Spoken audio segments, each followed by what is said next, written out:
yaitu tes konten bidang studi inilah 70 soal, kemudian waktu pengerjaan ada 110 menit.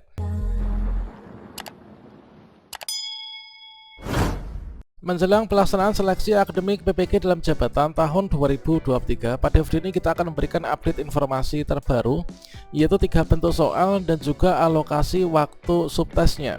Nah, di sini nanti untuk teman-teman pendaftar PPG dalam jabatan yang sudah bisa mencetak kartu peserta ujian tentunya akan segera mengikuti seleksi akademik ya di tahun ini. Nah, di sini dari seluruh kisi-kisi yang sudah dibagikan oleh Kemdikbudristek, kalau misalkan dipilah, maka untuk yang dipelajari itu yang seperti apa? Nah, di sini terbagi menjadi 3 ya teman, yaitu ada subtes 1, kemudian ada subtes 2, kemudian juga ada subtes 3. Kira-kira untuk bentuk soalnya itu apa saja dan juga untuk pembagian alokasi waktu per subtesnya itu berapa lama, serta bagaimanakah cara mengerjakannya di CAT ANBK di tempat uji kompetensi. Silahkan simak video ini sampai selesai. Namun sebelum kita lanjutkan, perlu saya ingatkan, bagi teman-teman yang mungkin baru saja menemukan channel ini, silakan klik tombol subscribe-nya dan aktifkan notifikasi loncengnya, sehingga nanti jika ada update video terbaru, kalian tidak akan ketinggalan informasi. Baiklah sobat-sobatnya, kita dapatkan informasi terbaru yaitu yang bersumberkan dari BPGP Jabar Kemdikbudristek teman-teman. Yang mana di sini disajikan bahwasanya untuk bentuk soal pretest PPG dalam jabatan tahun 2023 yang terbaru ini terbagi ke dalam 3 tes ini ya teman. Yang pertama yaitu tes soal profesional. Nah, tes soal profesional itu artinya sesuai dengan bidang studi masing-masing teman. Kalau misalkan di sini saya itu bidang studinya itu PGSD, berarti untuk materi profesional itu kan terdiri dari berbagai mata pelajaran yang ada di SD ya. Jadi ada pelajaran matematika, kemudian IPA, IPS dan lain sebagainya. Kalau misalkan teman-teman yang bidang studinya itu fisika, tentunya untuk profesional ini terkait tentang ilmu IPA dan juga fisika ya. Kemudian untuk tes soal yang profesional sesuai dengan bidang studi masing-masing, untuk jumlah soalnya ini dipilah menjadi 70 soal teman. Kemudian ini adalah sejumlah 70 soal dengan waktu pengerjaan yaitu 110 menit. Nah, inilah informasi terbaru dari BPGP Jawa Barat teman. Kemudian untuk tes yang kedua yaitu tes literasi dan juga numerasi. Nah, untuk soal tes literasi dan numerasi ini jumlah soalnya ini ada 30 soal ya. Kemudian untuk waktu pengerjaan ini diberikan waktu 60 menit.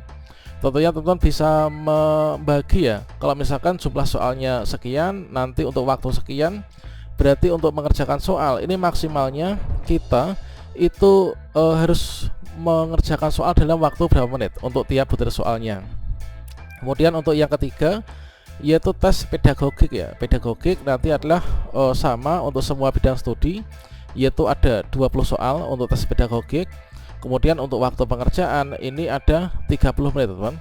Jadi untuk materinya ada 3 ya untuk subtesnya pada seleksi akademik yang ada di tahun ini, yaitu materi profesional sesuai dengan bidang studi masing-masing, kemudian literasi dan juga numerasi, kemudian juga tes pedagogik.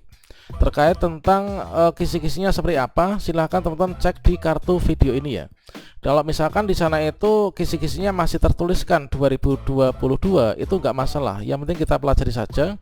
Dikarenakan dari Kemdikbudristek sendiri di tahun 2023 ini belum rilis untuk kisi-kisi baru. Nah, kalau misalkan demikian berarti kisi-kisi tersebut itu masih relevan ya untuk kita gunakan sebagai bahan belajar. Nah, seperti yang telah disajikan sebelumnya yaitu dari BPGP Jawa Barat itu adalah seperti ini. Jadi di sini ada 3 tes ya teman, yaitu tes konten bidang studi inilah 70 soal, kemudian waktu pengerjaan ada 110 menit, kemudian tes literasi numerasi 30 soal, waktu pengerjaannya ada 60 menit, dan juga tes pedagogik inilah 20 soal dengan waktu pengerjaan 30 menit. Nah, ini adalah untuk pembagian per sesinya. Tentunya teman-teman bisa melihat pada kartu peserta ujian masing-masing ya. Bagi teman-teman yang sudah memiliki atau memiliki fitur dari unduh atau cetak kartu peserta ujian, berarti kita berhak untuk ikut seleksi akademik yang ada di tahap ini. Bagi teman-teman yang belum memiliki fitur tombol unduh kartu ujian, berarti kita nanti ikut di tahap yang berikutnya ya. Kita pantau sepekan 2 pekan mendatang.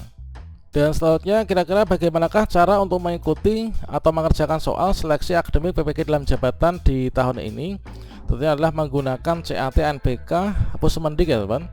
Bagi teman-teman yang sudah bisa mencetak kartu peserta ujian, ini dicetak, nanti informasi apapun terkait tentang pelaksanaan kita ini sesuai atau mengacu pada kartu peserta yang ada di akun kita.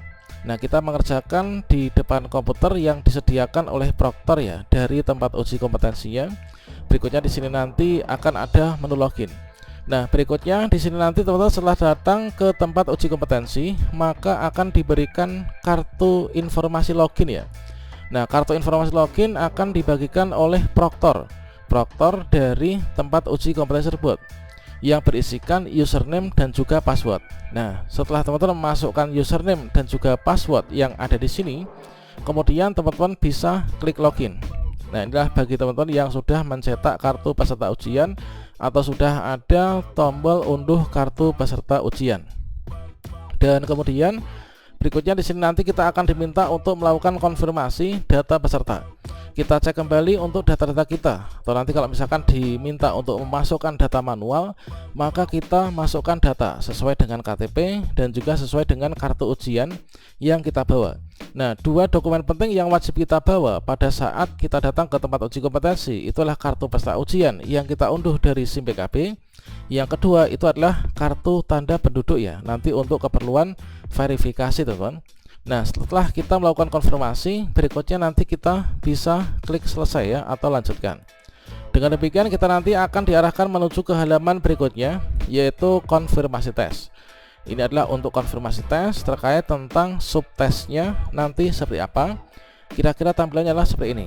Nah, selanjutnya setelah kita mengetahui subtes yang akan kita kerjakan, berikutnya kita bisa klik mulai ya. Nah, selanjutnya di sini adalah sebagai contoh soalnya. Jadi nanti kita tinggal memilih saja teman, tinggal memilih dari opsi-opsi yang diberikan pada setiap soal tersebut. Inilah contoh dari jawabannya. Kemudian di sini kita pilih opsi mana yang kita pilih. Nah, kalau misalkan sudah, di sini nanti kita juga bisa menandai apakah kita sudah yakin ataukah kita masih ragu-ragu. Kalau misalkan teman-teman masih ragu-ragu dan berniat untuk meneliti kembali, manakala nanti ada sisa waktu ya untuk pengerjaan kita, maka teman-teman bisa menandai ragu-ragu, maka otomatis berubah warna ya. Yang ditandai ragu-ragu itu berubah warna menjadi warna kuning seperti ini. Nah, berikutnya ini adalah nanti untuk daftar soal yang sudah dikerjakan, yang kita tandai ragu-ragu, dan juga yang mau akan kita kerjakan atau yang belum dikerjakan. Kalau misalkan kita akan mengarah ke pindah stage atau soal berikutnya, maka kita akan diminta untuk melakukan konfirmasi pindah stage. Setelah kita checklist, berikutnya kita bisa klik selesai, maka otomatis kita akan bisa pindah ya ke soal berikutnya. Kemudian kalau misalkan kita sudah selesai mengerjakan soal, kita pastikan kembali diteliti lagi jawaban yang sudah kita entry. Maka nanti akan ada 3 lapis konfirmasi ya teman. Dengan tujuan apa untuk konfirmasi 3 lapis ini? Ini adalah supaya kita ini bisa mengecek kembali ya, manakala kita berubah pikiran ingin kembali untuk menelitinya. Kalau misalkan waktunya ini masih ada banyak ya. Teman-teman, kalau misalkan di sini ada tampilan konfirmasi, kalau misalkan sudah yakin dan berniat untuk submit, maka kita bisa klik selesai ya. Demikian informasi ini, semoga bermanfaat. Wassalamualaikum warahmatullahi wabarakatuh.